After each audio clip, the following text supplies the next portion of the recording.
Hi everyone, welcome to my mini blog. তো সকাল সকাল উঠেই প্রথমে এত দুর্দান্ত একটা ব্রেকফাস্ট দেখে আমার মন এমনিতেই ভালো হয়ে গেছে। দেন আফটার ব্রেকফাস্ট আমি চলে গেছিলাম স্নানে।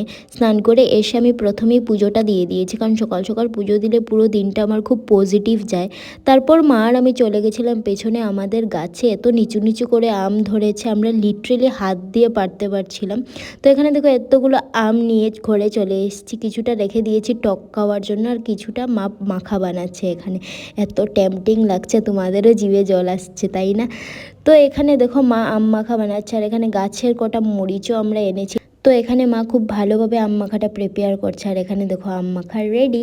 তো এখানে এত টেম্পটিং লাগছে, আর লিটারেলি খুব ভালো হয়েছিল। দেন আমরা লাঞ্চ টাঞ্চ করে এগুলোর আর ক্লিপ তুলতে পারিনি। বিকেলবেলা ওয়েদারটা দেখো এত ভালো ছিল, মেঘলা একটা ওয়েদার। তো আমিও ওয়েদারটা এনজয় করেছিলাম।